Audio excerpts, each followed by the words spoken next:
hot boys. Hot boys that are old. Big boys that are hot and old. I'll be a dog for you. God, dude. And we're back. We're back to Quiet in the Back. That is right. I'm your host, Patrick William. I am also your host, Austin Jenny. We just watched a dark, twisted tale of revenge. Yes, vengeance, revenge, incest. Yeah, sneaky incest. The year is 2005, and the movie is Korean Old Boy. Old Boy. Old Boy. Yes. Fantastic film right off the bat. I mean, it was really good. I liked it, but fuck me, man. It was an uncomfortable watch. It's a hard movie to sit through. There's a lot of like body gore. Yeah. Like hard shit to see. Oh, man. Yeah, the cutting of the tongue was probably the worst one for me. I had to actually look away. I looked away for the tongue cuts.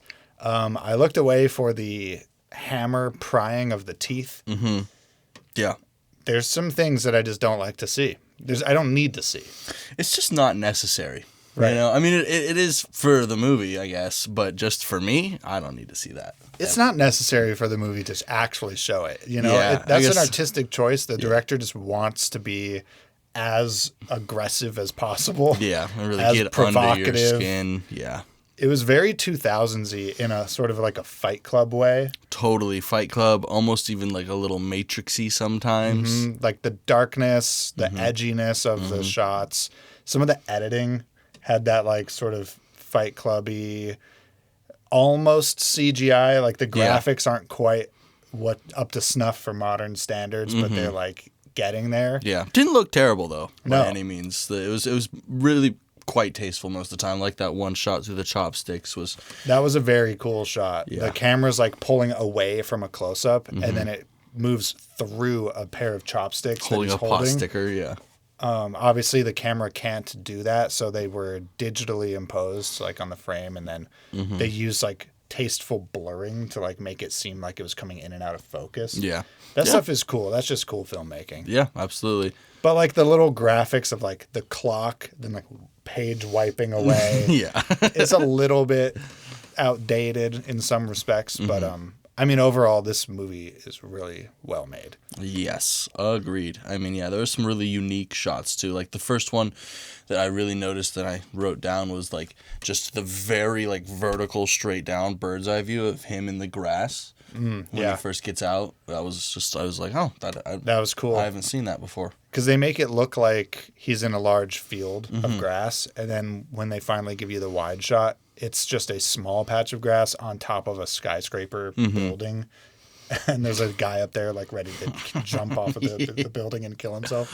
Oh, the first shot that I noticed that I thought was really cool was the kidnapping shot where like he steps out of the phone booth and his friend takes the phone. Oh, yeah. And then the camera starts to like rotate around the booth, putting him out of frame. And it does a full rotation. And then as it finishes the rotation, the friend's coming out. And then the guy's not there anymore. And just in that one camera movement, he's been gone. kidnapped. Yeah. It's just his bag laying in the street. Stuff like that is just very cool, like tasteful directing. Yeah, absolutely. You use the shot, you use the camera movement to like change something or hide something. Do you think that someone was holding that camera when they moved around, or was that like on a circular track? Yeah, I would assume that was on a track. Yeah, okay. Like a tracked dolly of some sort. It was really smooth. It was like a robot arm or something. Yeah. They also had a lot of like cool... There was a good bit of camera movement too, though. Like when he was drunk in the beginning, there was that all over. It made you feel like you were there with him. And like when they're revisiting the memories of the boys' school, or it's not a boys' school. The mascot were called the Old Boys. Yeah. Whatever that high school is that they revisit, those shots were all like Dutch tilts. That's where like the camera's at like a 30-degree angle or 45 or whatever. It's very disorienting as he's running up those stairs, chasing his own memories. That was super unique and cool. Like seeing his younger self and then him following that path. They're constantly switching in and out of that. The old one is like observing the memories as if he was there, but like in a different place. Yeah. And then the camera also, I don't know if you notice in those memories, it has like vignetting. So like there's like a dark fringe around the outside of the frame, and it made you feel like you're squinting. Interesting. It's like a squinty, blurry, tilted mess. I did not notice that at all. I was fucking locked in. I could barely take any notes for this movie. I had to be on it, paying attention the whole time. Not to mention because it's in subs, but... Yeah, you do have to read the subtitles, so, you know, looking away to your pen and paper for even a moment, you could miss, like, critical dialogue. Yeah. And there's a lot of scenes in this movie where, like, one sentence changes, like, everything. Absolutely. Or one scene, one shot. Yeah, for sure. I mean, I noticed that when I finally got the twist. I was like, man. Because neither Daria or Kaylin, I think, saw that or picked up on just, like, those little wings poking out of the bag. And I looked at you, and you throw one of these up here. I was like, no. Yeah, I had seen this movie before. I think I've watched it twice before, so I knew what was coming. Yes. But you guys did not, and boy, is this one a doozy. Yeah, we used to skit into the meat and potatoes of it, I'd reckon. It's certainly one of the twists of all time. Yeah. Up there, I mean, it's probably up there with the classic, what's a Bruce Willis, I See Dead People. Oh, Fifth Sense? Sixth Sense. Fifth Sense. I think Fifth Element. yeah. Bruce Willis, Fifth Element. Yeah. And Sixth Sense. Has he been in any other numbered movies? That is a good question. Probably his AI version of him that he sold. But yeah, like, I mean, I think the twist from this movie is up there with the Sixth Sense twist. What are the other great, like, twisty movies of all time? I was trying to think of that, and I can't really think of any. The Usual Suspects. Haven't seen it. Oh! That's on the list. Don't worry. Jack Nicholson? Kevin Spacey. Oh, okay. Is the lead in that. Gotcha. There's a lot of... that's a star-studded one, though. Yeah, nice. Yeah, a lot of recognizable faces. 2000s... Is that Matt Damon? Or am I thinking of a different movie? I'm thinking of a different movie, then. No. Huh. One of the Baldwin bros is in Usual Suspects. Fantastic twist. One of the legendary ones. Fuck yeah. But yeah, this movie... I mean, it's just so sticky and nasty, bro. They're just like, they really got us good. I don't even know how to begin to explain. I mean, I don't want to do like a plot, a point by point plot breakdown on this one. Yeah, honestly, especially if you haven't seen it, turn this the fuck off. Go watch this movie. Yeah, you have to watch. Spoilers. Yeah, spoilers. We're gonna spoil this movie. Yes, we actually already did in some senses, but that's okay. Basically, the guy, our lead, Day's, what is his name? Day's son. Yeah. Which he makes a point of explaining the meaning of his name. In Korean, I think it's pretty traditional for like names to mean something. I don't know the Korean language, so I don't know how that works. Like, because in all these Korean movies I watch, they always like explain what their name means. Yeah. But you would think that if a name is comprised of words, then like it's very literally obvious what it means. Yeah, you would. Why would you think explain it to another Korean speaking person? They don't know. Beats me. Like, hi, my name is Lives Quietly. It means that I live quietly. Like, why would that sentence be necessary? Yeah, maybe it's like their own perception of why they're named that. Yeah, you know. I was wondering if it's like more a symbolic thing that the parents like bestow upon you, and then you just carry that with you. Yeah. But anyways, Odesu, he's our lead, and it means just get by the day quietly. Does he? So chew on that. Yeah. Chew on that while we go through. Yeah. But he gets kidnapped, and he is not. He's imprisoned in a single room. It's like kind of a shitty motel room. Yeah. Kind of a situation. Totally. It's like you got a TV, a bed, one bad painting, A bathroom. aggressive wallpaper. Very. Very aggressive. That's wallpaper. it. And he's kidnapped while he's drunk. It's his daughter's birthday, and he's trying to get home and give her a gift. Yeah. And he literally just gets like snatched off the street. And then when he wakes up, he's in this room. They don't tell him why. Yeah. They don't tell him how long he's going to be there. Yeah, they just kick some food under the slot in the door, and that's that. Yeah. This is your life now. No information. Yeah. It's the no information part that would be the hardest. Yeah, I mean, it's crazy. I can't even begin to comprehend. Like, if you're imprisoned in most circumstances in a normal life, you will know why. You know, you would know why. You would know why. Yeah. Even if it's unjust. Yes. You would tend to understand, like, what led you to this. Mm-hmm. There's a story you can tell yourself that explains the situation. This guy just has no context for why he's been imprisoned. Yeah. I mean, in months, it goes by months with no answers, and he's still really rowdy and, like, fighting it at that time, you know? Yeah. Well, the first time you see him, it's already been 2 months. And he's, like, begging at the food slot for information from the guard. Yeah, wailing at it, just fucking... I won't ask for you to let me go. Yeah, I just want to know why. But long story short, he is imprisoned in that room for 15 years. Yeah, and he tells the time through his TV, through events, and such, and tattooing himself by the day with his. He like fashions a hand tattooing setup out of a bed spring that he like pries from the mattress, and it sharpens it. Yeah, so he's hand tattooing himself. Oof, dude. Yeah, that was even kind of gross to watch too. The way he does it, I don't like. At one point, there's like ants coming out of his skin. Like it's all hallucinations, but he's seeing like bugs all over him. Pretty cool directing. His face and head are like spazzing out. Yeah, he looks quite like almost like demonic in that sense. Very much to like a monster or the beast that is referenced. Monster. Yeah. He is never told for the whole 15 years that he's in there why he's in there. Yeah. And at no point in that 15 years does he know that ever he will be released. Yeah. So yeah, he's like, you know, it's just a perpetual state of like confusion. Yeah. He only has the TV, like you said. He describes the TV. He says, it's your clock, your calendar, your school, your home, your church, your friend, and your lover. And then it shows him like jerking off to a dance video. Yeah, that's never too long. Never long enough. So you can never finish. But he literally just watches TV like for every waking hour of his life for 15 years straight. Definitely tries to kill himself a couple times. Yeah, you can see later in the movie that he's got like wrist scars, horizontal. Yeah, and so then also there's like a gas that gets pumped in the room periodically. Right. They play this creepy like children's melody. It's like a wind-up toy type of melody. Yeah. And anytime you hear that, it's followed by, what was it, Valium gas? This is what they said, yeah. They called it like Valium gas or Varium gas.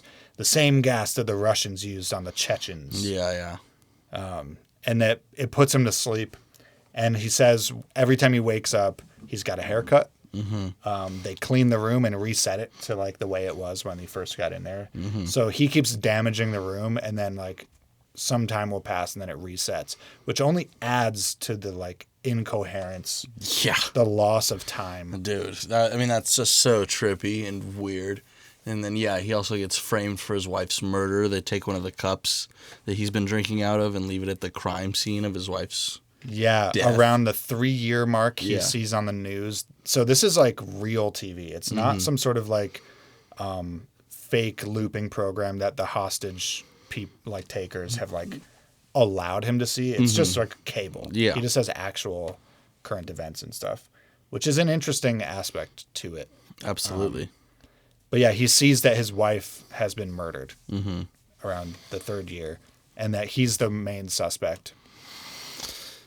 12 more years to go, buddy. Yeah, 12 years, and he has no idea. So he basically, to pass the time and to make it bearable, starts to try and escape, right? With his bed spring. Yeah, he starts with the chopstick. Oh, with the chopstick. He starts scraping away at the bricks in his wall. He digs through the wallpaper. goes through the concrete. It takes him like 9 years to get the first brick. Yeah. The other thing he's doing to pass the time other than watching TV is training.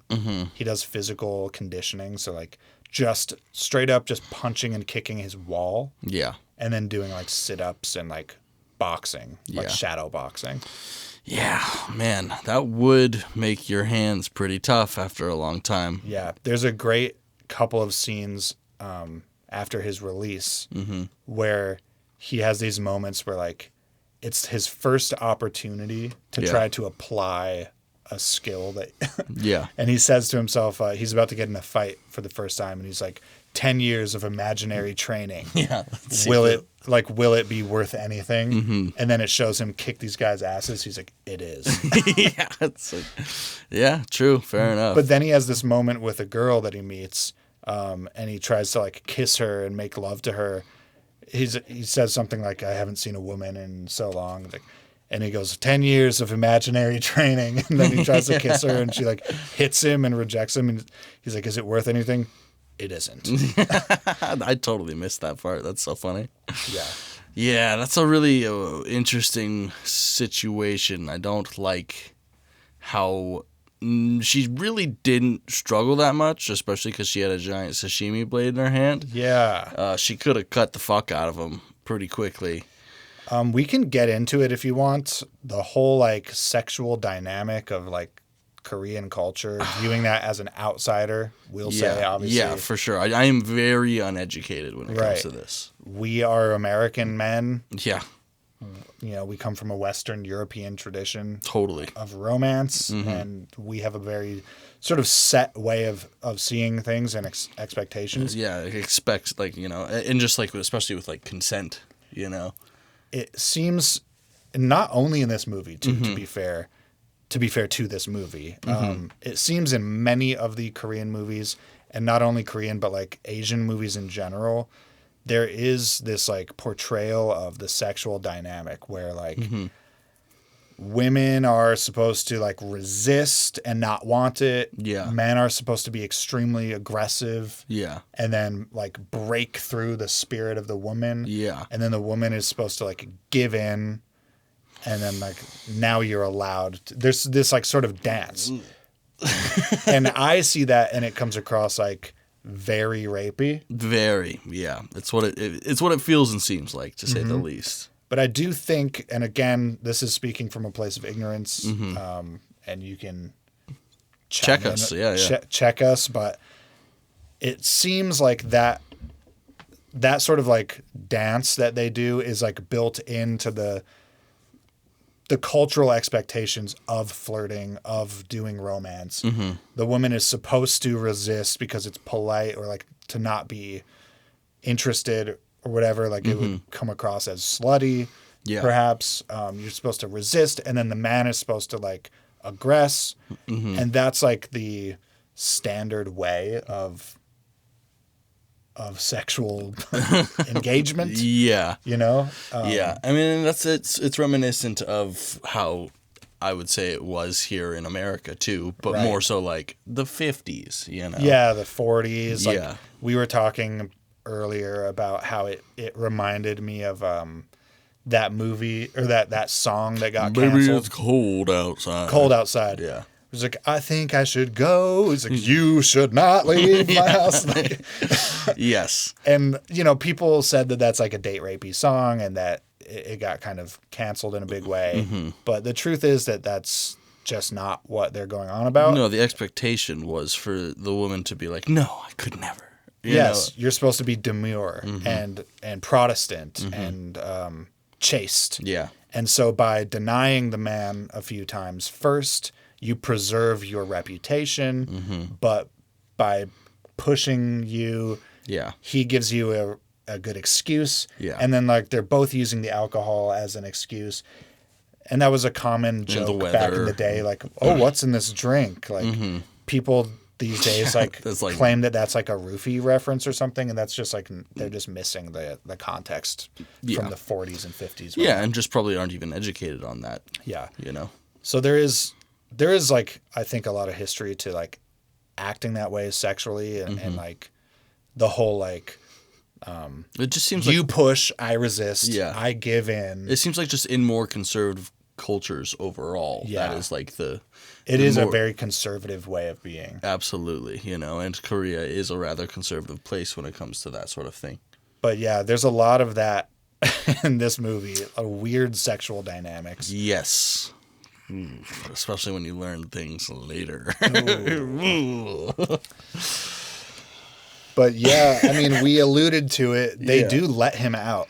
Yeah. It's funny because he spends 14 and a half years, digging his way out with chopsticks through Yeah. the bricks and stuff. And he finally reaches his hand all the way out. And Yeah. he knows, he does his calculations. One more month. He's like, 30 days, I'll be free.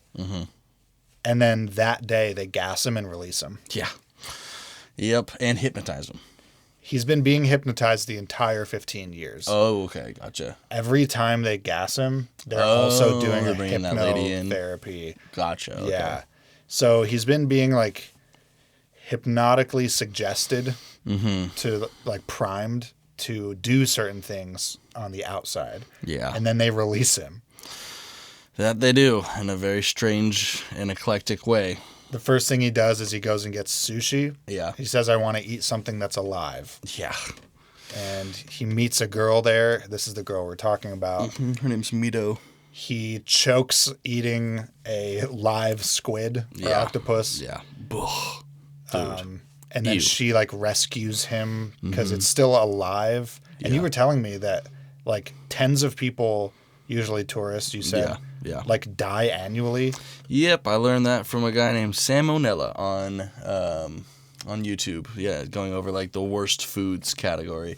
And yes, that is something that happens. Generally, they're smaller octopus, but still, less mature ones. But they grab onto your throat. Yeah, they like you eat it live, you swallow the whole thing whole, and then it's like a battle between your throat muscles versus the octopus, and a lot of people don't win that. Yeah, so he tries to eat this living squid. He bites the head off and eats the body, and he's like slurping it. Very gross scene. Real nasty, dude. Real gross, and just like Yeah. uncalled for, and like why? And he passes out, and then you see his head is on his plate, and the tentacles are coming out of his mouth and still moving. Yeah. It's just so gross. Oof. But she rescues him, like brings him back to her apartment. Yeah, which is also psycho behavior. That's psychotic. That is insane. Ma'am, you are a sushi cook. You do not just like take this The customer. customer to your home. Like, where is the hospital in this? yeah. Where are the EMTs? Right. This whole movie, there's like, other than the very beginning where he's just a drunk and he's getting put in the drunk tank by police, there is no interaction between any character with like any sort of real power system, like a authority or power structure in the Korean culture. It's purely individuals and criminals just like interacting with themselves. Yeah, definitely. A lot of these hyper capitalist like cyberpunk kind of dystopia movies are that way, where like there is no law enforcement present, there is no EMT, there is no option of like getting any sort of help from the state. It's just like, why would there be? I mean, those people have power. You don't want to fuck up with the people that have power. I mean, clearly that one dude is so rich. yeah. So it's like, did he instruct like the Probably. local police to not get involved with this guy's life? Probably, yeah. I would imagine. There's like levels of corruption that would have to be going on for you to not have gotten like any medical assistance at any point. I mean, also his own situation. He also wasn't going to turn himself into anything because he was wanted for his wife's murder. So he's avoiding it as well. And the woman does bring him back to her apartment because this is a spoiler. She's also been hypnotized. Yes, she has. So she didn't really have a choice with it, but like when you're watching it for the first time, it's like, what? There's a lot of questions. Fuck, for sure. are you? Why would you bring him there? And then he essentially tries to rape her. Yeah, And he sexually assaults her in a bathroom. Like, Yes. grabs her face and starts smooching her. And yes, she's got her pants down on the toilet. She hits him on the top of the head with the sashimi knife, with like just the hilt or the handle, and then immediately comes out of the bathroom, like sits all coyly next to him. She's like, "Well, I do like you too." She's like, I understand why you're angry because Yeah. I brought you here and rejected you. Yeah, The it's- truth is I do like you too. And when the time's right, Yeah, I'll sing you a song and then you can come fuck me. yeah, that's the signal that Yeah. I'm ready for you to And fuck me. I will resist, but just do it anyways. And it's like, what is going on? Right. You're not... She's immediately setting up a consensual rape scenario with this Yeah. guy. Yeah. Yep. Consensual non-consent. She's like, I'm going to resist you. You need to power through anyways and make me give in. That's what I want. That's so crazy with just a dude you just met. You just met this guy within 24 hours. Yeah. Yeah. Yeah. That is a lot. Crazy. Yes. The mystery unravels. He starts getting a little bit more data. Yeah. Starts trying to like track down the people that kidnapped him. I think he finds them because while he was in jail, the dumplings he was served still had like one of the like tags or receipts or something It in was it. like in one of the dumplings. It was partial though, and it said Blue Dragon. Yeah. So he's been looking for Blue Dragon, and finally he sort of accidentally finds one called Purple Blue Dragon. Yeah. Because he's looked at every Blue Dragon in the phone book. Finally, he finds Purple Blue Dragon. He's like, wait, What Purple Blue Dragon. Yeah, he says, like, what the hell is purple blue dragon even supposed to mean? Like, So he goes there and samples the dumplings. And I wrote in my notes, dumpling-based search system. Thought that was very funny. He has to confirm that this is the same restaurant that was Yes. supplying them with the food they were feeding him by taste. So he eats the dumplings. yes. And then finds out that's the one, follows the delivery driver to the building where he was kept. He's like, tell your chef to use less chives. Yeah, go easy. Or go easy on the scallions. Yeah. Oh, God. Yeah. That's how he finds the sort of headquarters of where he was being kept. This is the apartment building that it's basically just like a residential apartment building. Which has been, like, turned to, like, a private prison. Yeah, they converted it. For, like, anyone can just put someone else in prison there. Yes, it is a criminal, like, for hire private prison where Yeah. you bring the person that you want us to imprison. Yeah. You pay us for the amount of time. We keep them here. I had never once even considered that. And it's honestly terrifying. Right. Like, that is a terrifying conclusion to Yeah. any sort of private prison system. Like, when it's not up to a government that you're being, detained, just some dude. The thing about crime is that, like, when you think about it, it's usually imagined as, like, an individual, like a localized case. When I picture a kidnapping, it's one person kidnapping another person. Sometimes maybe it's like 2 or 3, but it's like personal. Yeah, for sure. Then you start to recognize that, like, okay, you can always scale crime up. Yeah. And then once you start to think about the logistics of, like, human trafficking and, like, the money to be made, Yeah. people can get really impartial to these activities. Like, I think of crimes as, like, a personalized thing that, like, happens mostly fueled by passion or need. Yeah. And it just, like, doesn't happen that way a lot of times. Especially on the larger scale, like you're saying. It's like, also, I think for the human that is, like, in charge of this sort of, like, large scale crime network, you kind of have to, in my mind, be more impartial. Because if you were to for sure. feel the humanity of someone who's been locked away for 15 years, you will hopefully would have regrets with that. Yeah, these are bad people. Yeah. Yeah, these are very bad people. No shit. They're scumbags, and we'll see that, like, up close and personally later. Oh, yeah. But, yeah, it just kind of, like, it's very dark when you start to think about the potential, like, intersection of, like, crime and corruption with, like, economy and Absolutely. scale. Especially in a city like Seoul. Just the idea Dude. that, like, yeah, you're in a city with, like, tens of millions of people. Yeah.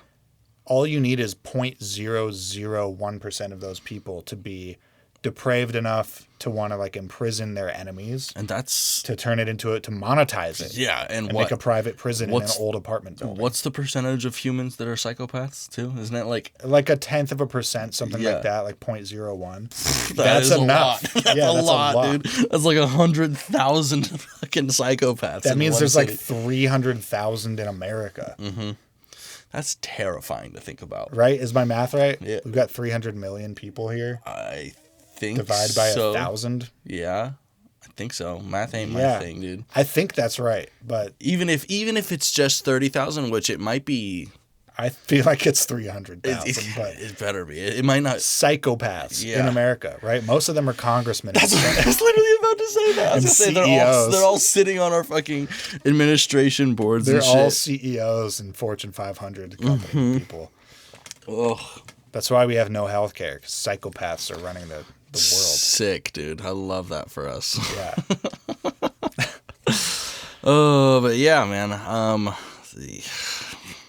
He pulls that guy's teeth out. He does with a hammer, with a claw hammer, and he puts it in between the part where you put a nail, and then just He twists. And he says, I'm going to remove one tooth for all the years I was in there. So he plucks 15 of this guy's teeth out. Yeah, he The does. white rag turns red by the end of the scene.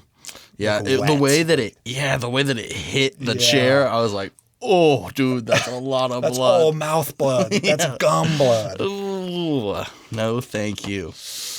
I have a recurring nightmare, as many people do, of like my teeth falling out. This is not good for that. This is gonna leak into your Like teeth. the visualization of my mouth just like full of vacant holes is I did nightmare not, fuel. dude. The fucking the grip thing that the guy had when he was to open his yeah. mouth? Oh, that I do not like that. One Yeah, bit. he's got one of those like reverse clamps that like holds your jaw open. Yeah, dude. Oh, Because that guy tries to get revenge on the old boy and do the teeth torture thing back to him in Yeah. a later scene. And yeah, he comes prepared. He's got like the mouth grips and shit. no. He comes back and his teeth are all gold. He's like, I've got a very good dentist. yeah. Oh, Just on a dental torture kick. but yeah, I mean, we start learning more and more information. We kind of get a feel for who this guy is that is fucking with him, right? Pretty soon after that. Yeah. Do you want to talk about the hallway scene? Because it's in the same. Yeah, building. yeah. I mean, legendary fight scene. I had seen that Yeah. scene multiple times before I even knew that it was from this movie. It's really the scene that made this movie famous. I think that and the twist. Yeah. But this scene just is what really makes this movie like. It's the meat and potatoes. It's crazy. I mean, the It's a continuous shot. yeah. It's a hallway. It's a tight hallway. But I think it's like one of the walls has been removed, right? Yeah. So you're seeing like a horizontal look in, like a fish tank Yeah. of a long hallway. Yeah, and you're like your perspective is like on a track, Yeah. going just sideways, following him as he moves through this hallway full of like 15 dudes? Yeah, like 15, 20. 18 dudes, something like that. A lot of just like goons with sticks and bats, a couple knives. Yeah, and he busts some ass through that, dude. And it is a one take Yeah. thing that they did. Yeah. Unedited. It's Yeah. just a continuous shot. And this dude just wrecks like 20 goons with like a hammer and fists. He gets stabbed in the back at one point. Doesn't keeps phase him at fighting. all. Yeah. It's got a really good pacing too. Like it like ebbs and flows between like extreme bursts of violence Yeah. and then people getting tired, him getting tired, they're breathing like, and then like wanting some more, and then Yeah. people get afraid and back off. Yeah. And It's now like- he's on the offensive. Pretty realistic, honestly, if a dude was to like actually try and take on that many guys in a hallway like that. Yeah, if you're in a gang of like 15 to 20 guys, right, you think you're gonna fuck this guy up and Yeah. make a point about, make a Totally. lesson out of him. Yeah. And then once he starts fucking up like the first 5 guys, Everyone else that's fucks with their psychology. yeah, like those other 10 are like, wait, he just like bare knuckle bruised like our toughest guys. Or just took a fucking straight claw hammer to the head, a couple Yeah. of them, ugh. Yeah, you don't really want that. And then No. you see the tide starting to turn as he continues to win the fight. But then they pile up and he like fakes dead. Yeah, for And a they sec. ease off him for a second. He gets up with a hammer and starts bashing him. Like, Yeah, he takes them all out. It's a super, super fun scene. And then the elevator opens once he reaches a thing, and it's full of like 5 or 6 more dudes who are just in awe. And the yeah, next they see shot, all the collapsed bodies behind him, Yeah. and then he smiles. yeah, his fucking freaky smile, dude. Oh god. The next shot, like you were about to say, the elevator opens at the ground floor. Yeah, just doof, doof, doof, doof. All these bodies fall out of it. It's fucking hard as hell. Yeah, no, that's an iconic fight scene. One of the OG sort of like continuous shot scenes. It's probably one of the cooler ones I've ever seen, to be honest. Like I could watch that like 4 or 5 more times, and I would not catch close to everything that happens in it. Daredevil. Did you ever see that show? The on show, Netflix? No. I watched Season- the old movie. Season 2 Daredevil Yeah. has one of the best ever Really? continuous shot scenes. Okay. It lasts like, I want to say like 8 to 12 minutes long. It's basically like Jesus. half the episode. That's crazy. It's a bunch of like tight spaces. Tight spaces work well for continuous shots because you can limit the camera's field of view, and then people can do things around you to like set up the next like instance of what Yeah. you're going to see. That makes it's sense. like tight shots. They're moving through like a house and a staircase, and like it is a fantastic scene. Interesting. And is it like a good show too? Should I watch it? Yeah, I think the Daredevil show is really quite good. Right on. I will. I need It was shit. part of Netflix's like 4-show run they did with Jessica Jones, Luke Cage, and the Golden Iron Fist, Iron Fist. which was the worst of the bunch and not worth watching, but the other 3 are worth watching. Nice. I definitely will. Huh. That's the stamp of approval. Fucking A. Quiet in the back. Stamp of approval. Oh, man. How do we even begin to talk about the incest? Like that, I guess. You have to say the word. Incest is big in this movie. It is. I mean, it's truly the driving factor of a lot of like the things that our main antagonists and protagonists go through. Let's blast through all the spoilers right Yeah. now. Get all their cards on the table. Lay it out for me. The villain who locked him away, Yeah. what he finds out is that the reason he locked him away is because they went to the same like Catholic school as kids, and the villain was banging his sister. Yes. And He our was. old boy saw that Yeah. just kind of by accident. He was like snooping around, Yeah. but he didn't know what he was about to see. Yeah. And he tells his friend, who then, tells more people, and Totally. it all gets out. The rumor mill churns. Yeah. But literally all he did was see the incest and tell one friend. Yeah. That's the extent of his crimes. Yeah. Due to that, this guy, Kidnaps him. he Years later. years later kidnaps him for 15 years, Yeah. hypnotizes him and this other woman into like falling in love and having sex.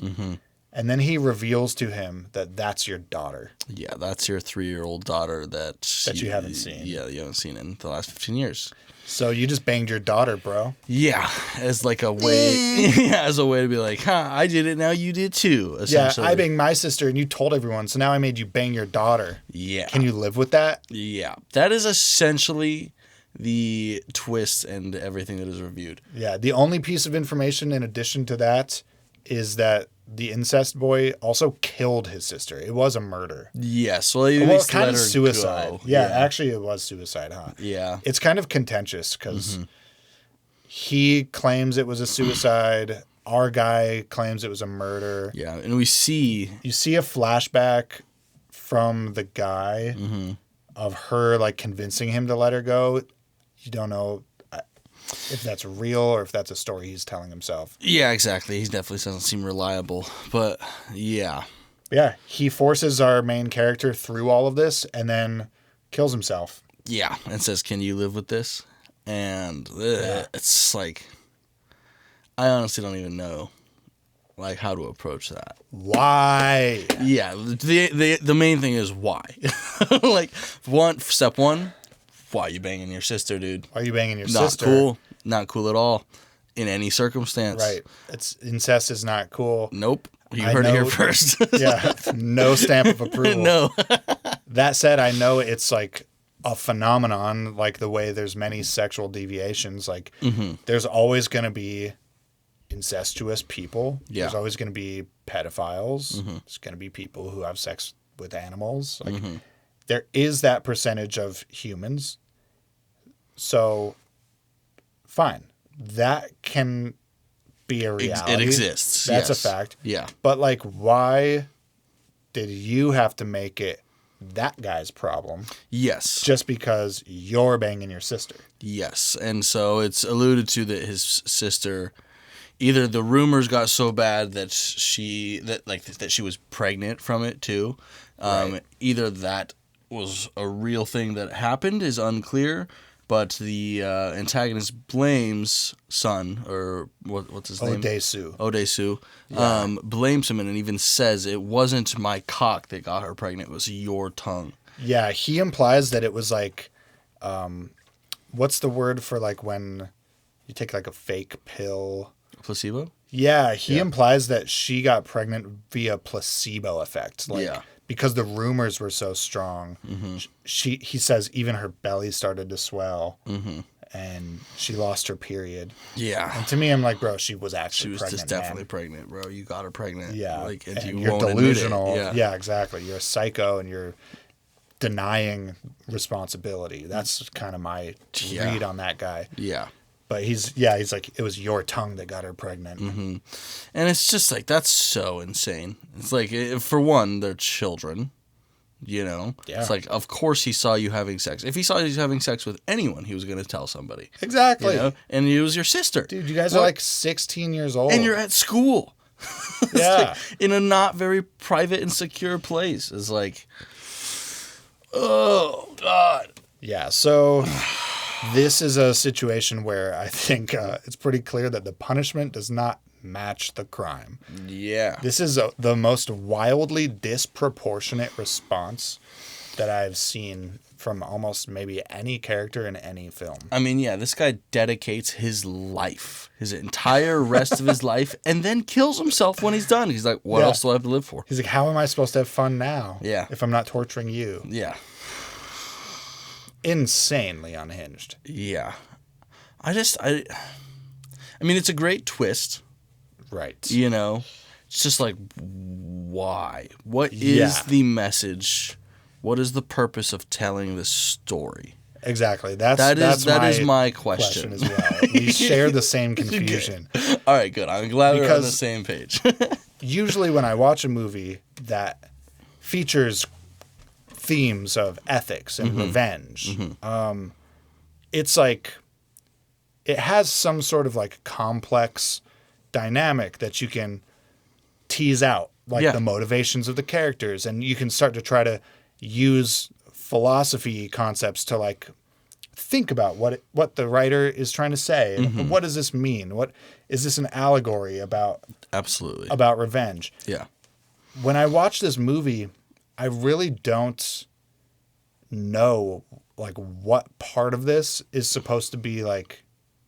Is it supposed to be deep? Like, is there like meaning contained or is within? it just supposed to be like, oh, that's fucked up? Right. Is it just edgy? Because if it's just edgy, I know, kind of drops it for me. Yeah. If it's just shock, if it's shock porn, essentially, then I don't really care for it that much. And it's still like, there's plenty of tasteful elements throughout the entire movie, you know, that are very good. It's a surprising twist. I was shocked, you know. Yes, exactly. From a storytelling standpoint, it's like doing its job well. It's like, whoa, dude, you really got me raveled up in this, and that fucked me up. Yes, I was for sure. I mean, like I said, I was locked in. Like I was fully into the movie, but I don't know, man. Is he trying to say that you shouldn't start rumors? Is that like, right? It is not a rumor. It happened. He saw this guy sucking on his sister's titties, bro. That's the crazy thing is it's not a rumor. It's not at all. You just told the truth to your friend. Yeah, you just told a guy. Okay, there's a couple quotes in this movie that maybe if we think about these quotes, maybe we tease out some of the meaning. Sure, hit me. But I don't have confidence that that's about to happen. Fair warning. Yeah. I kind of think this is a shock porn movie. I think so as well. One of the things that they repeat many times, and they show this visually. About the pebble? Well, that's the second one I've okay, written but yeah. down. And then there's a third one. There's three recurring quotations and motifs in this movie. The first is, when you laugh, the world laughs with you. When you weep alone. And he reads that quote for the first time while looking at the crazy painting in his prison cell of like the haunted laughing face. It's like a tortured face that's laughing. Yeah. And he, throughout the movie, makes the same face that he sees in the painting. And it's like this agonized smile laugh thing. Like, Yeah. Great acting, by the way. Fantastic acting. He is holy crap. Top tier. That is unsettling. Bro. Yeah. Holy shit. But what does that mean? Like in the context, placing it in the context of this movie. I have no idea. I really don't know. Like when you laugh, the world laughs with you. When you weep alone. So like, don't be sad, bro. Yeah, I don't know. I don't know. Like bad shit happens to everyone. Just laugh and brush it off. Or like being sad is too alienating to other people. So you should just like keep it to yourself. It's like hide your pain under a fake smile. And that's also super strange. Like that's not a good thing to say. I don't agree with that in the slightest. No, I don't agree with that philosophically. Yeah. But does that play into the fact that at the end of the movie he gets himself re-hypnotized to forget that that's his daughter? Yeah. So that he can go back to the relationship with her? Because that's what he does. That is what he does. Yeah. He goes and has a real romantic relationship with that woman who is his daughter. She doesn't know that he's her dad. And he erases his memory with the hypnotist so that he can have an innocent relationship with his own daughter. God. Yeah. I have no idea about that quote, my guy. Laugh, don't cry. Like it doesn't seem embrace the suck. It's like it's almost like it's a positive, like embrace the incest. Like your life is so fucked up. Yeah. But what you should do about it is just kind of like grit your teeth and bear it. Yeah. And power ahead. Yeah, and break through. Put a smile on that face and just accept it. I guess, bro. I don't know if there's a message in that or what. Yeah. The second one is the one that you started in with. Whether a grain of sand or a stone, both sink the same when placed in water. Yeah. I don't know if that's the exact quote, but that's the spirit of it. Sure. They say that multiple times. Yeah, basically every time they start talking about the rumors and the stuff. Consequences. Yeah. I take it to mean that despite the fact that Ode-san's contribution was just one utterance, sharing one piece of information with one friend, that's like the grain of sand. Yeah. Despite the fact that it was very small, does not alleviate his like burden of responsibility on the fact that ultimately she killed herself due to the rumors. But it's not a rumor. Yes, it's not a rumor. We can contest the facts, but just trying to tease out the meaning of the quote. I mean, yes. That's like the antagonist is saying, you are responsible for my sister's death because you told your friend about our incest. Yeah. It doesn't matter if you have a large stone-sized interaction or a grain of sand. Yeah, both sink the same. Yeah, and you started it, you know. I don't buy that. I don't either at all. That's bullshit. 100%. Especially within the context we're given. Yeah, like the facts of the movie do not like make me accept the ideas of that quotation. No, not at all.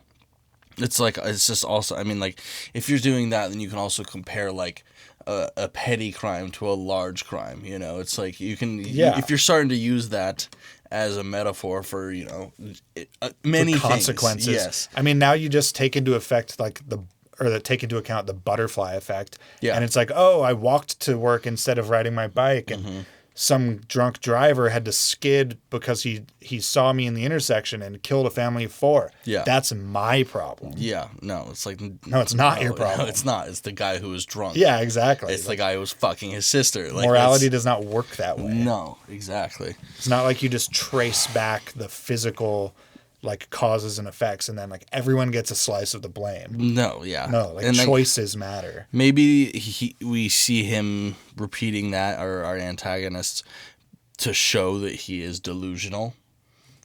I guess it's just like that is just wrong. And he's psychotic and delusional, and this reinforces that. Or maybe it's just like a not deep, like a super shallow quote that the writer just thinks is like teenagers will think this is profound and like put it in, and it's just like edgy, right? And if this is shock porn, like I kind of suspect, it's pretty tasteful shock porn, I guess. You know, it's good in a sense. Okay, the third quote is, "Even though I'm no better than a beast, don't I still deserve to live?" That's the only one that I thought had any actual, perhaps, meat really to it. And I mean, I guess that's, I agree with the sentiment of the quote. You know, I still think people who do pretty, up to a point, morally unjust things have a right to live, depending.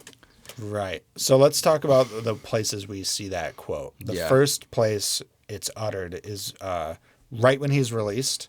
There's another guy on the roof with him who is about to kill himself by jumping off the building, and he says that. Yeah. And then Ode Sue like shares his story with the guy. Then the guy tries to share his story back, and Ode Sue just walks away. Yeah. Then the guy just kills himself. Yeah. So I don't know if that was like symbolic or meaningful or just shock porn. I know. But it is rather unclear. That guy clearly believes that like he doesn't deserve to live, which is why he's killing himself. Yeah. He thinks he's just a beast, no better than a beast, and we don't know what he did. Yeah. But there's something there to tease out with like the value of life, right? And then like the consequences of your actions, like negating the value of your life. Like if you do something so bad, can you come back from it? Yeah. We see the villain kills himself at the end in sort of like a similar way, I think. Yeah. Like he's done with his thing, and now his life has no value. Yeah, he's finished his little conquest and then shoots himself. And Ode Sue says that again. He says the same quote to the hypnotist, I think. In the last line of his letter. That's why she helps him. Yeah. And he's saying that as an argument to the hypnotist that, like, look, I've done something really fucked up here, but I still deserve to be able to, like, lead a happy life. So you should erase my memories of this so that I can go be in love, because I have a potential for happiness here. And she agrees with him and wipes and does his memory. I just don't agree with that in this context. No. Like, at all. Don't fuck your daughter, dude. Like, right, dude. Like, and the fact that you know and she doesn't. Yeah, that's even greasier, dude. I mean, in my perspective, he has a moral responsibility to inform her. To inform her and probably to, like, not ever see her again. Or to, at a minimum, go into therapy together and separately. Yeah. Fundamentally alter the nature of your relationship back to father-daughter. Yeah, 100%. Okay, we have trauma, but we can, like, work through it. Yeah. But we're not sexual lovers anymore. Like, there's, like, concrete steps you could take. Absolutely. To try to, like... Especially because it's not necessarily their fault, you know? No, they were both manipulated into this situation.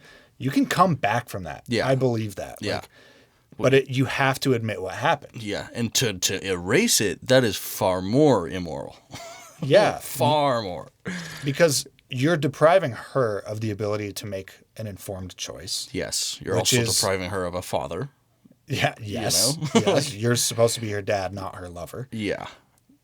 And an informed choice is the bedrock of consent. So, like, she can't consent to this relationship at all. in reality because she doesn't know the reality of the relationship. Not to mention she's 18, you know? Yeah, That's greasy. There's an age gap. Yeah. That's the least of our worries. Yeah, here. it really is. But yeah. Yeah, man, I don't know. I don't know what the fuck this movie's trying to say to me, if anything at all. Yeah. I'm not sure if I'm able to give it the benefit of the doubt that it's like containing a deep meaning, like some sort of moral philosophy nugget in there. It's portraying itself like it is, though, in my opinion. Exactly. You know? And that's what bothers me with The it. lofty quotations, the like extreme themes. Yeah. It's portraying the essence of something which should be deeply like analyzable and something which like a literary minded viewer should be able to like pull meaning out of it. But the more I think about this movie, like the less I get it. Yeah. Or like the less I understand its point and purpose. Yeah. And it's just like, I'd probably have to watch it again, too, and I don't really want to. You need to put some time between Definitely. viewings. I mean, and that leads to our previous statements of this, in a lot of ways, is just for shock. Like, I can say that unequivocally. I really think so. I mean, The teeth pulling, the tongue cutting, the fucking dog scene, you know, all of that, the senseless gore, eating the squid live, and showing it. Yes, yeah. All of the incest is, you know, as very shocking. Yeah. But you know, it's just like, does there need to be a point? Well, no. No, but I guess we just went over that. It's because they're making it seem like there's a point. I just think that a movie like this tends to have a point, and I don't see one in it. So then you have to question, like, well, what is the purpose of this movie? And that kind of leads me to just think it's just a fucked up story. Mm-hmm. It's a vignette of incest and revenge. Yeah. And maybe the writer doesn't have like a message per se, but he just, for some fucked up reason, wants you to have to think about this stuff. Yeah, that's also weird.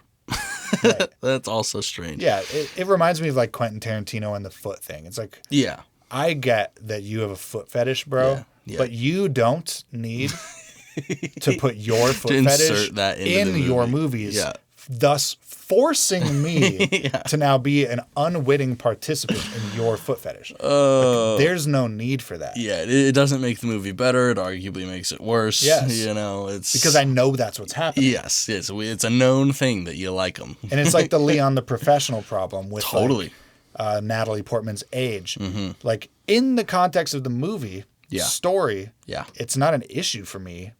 For but sure. I know that the writer was into little girls. Yeah, so it's so a then huge by making problem. a movie, it's like it drags your mind out of the movie and reinforces all of that nastiness and makes you consider it while watching the movie. It honestly kind of, in some ways, ruins the movie. You know, right? It ruins unless you can like figure out a way to watch it with mental blinders on, so to speak, and like get through it without thinking about it. The movie is a great movie. It is. I think we rated it very highly, but of course, that added context makes it harder. Very much so. And what is the context of this guy's life? Does he just like incest?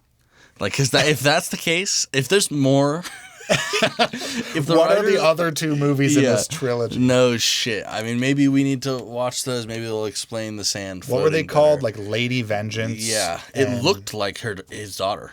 Right. Yeah. So this movie is a part of a 3-movie trilogy. They're not like direct sequels, I think. They're more like thematically connected films that tell similar or overlapping stories.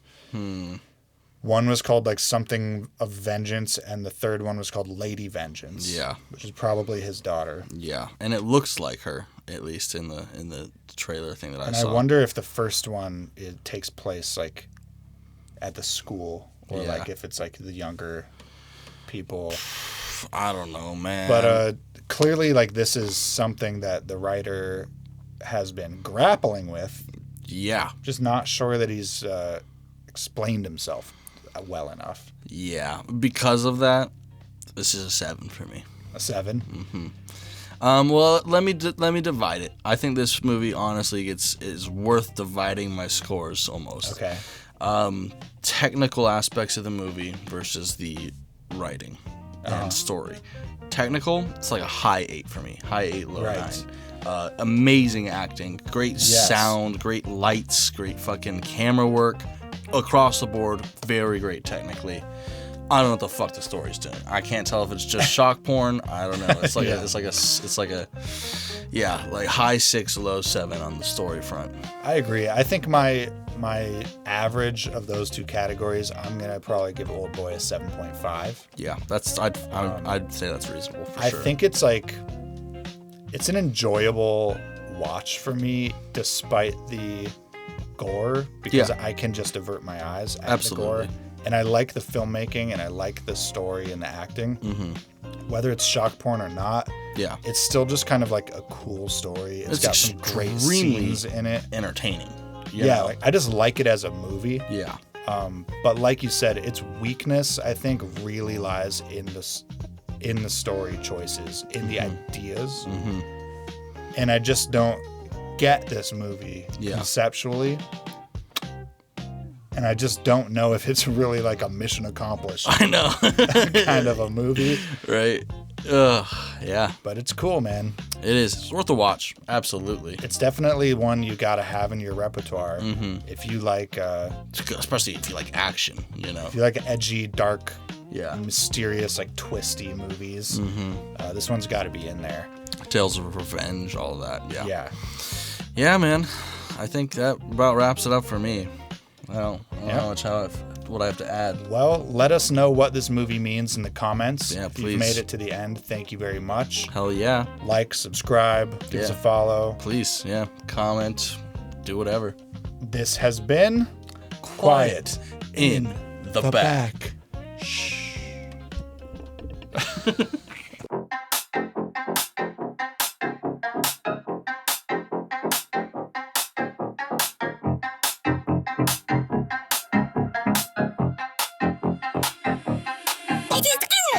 Is this movie pointless? What could this all mean? Is this movie shock porn, meant to make you scream? Is it philosophical, or merely just provocative? Is the writer a tortured soul, or is he really into incest? What a fucked up movie, with a legendary twist. Dumpling-based investigations lead us through the mist. Hammer fight in the hallway, one continuous shot. Wow! If you didn't know her, would you think your daughter's hot? He's an old boy.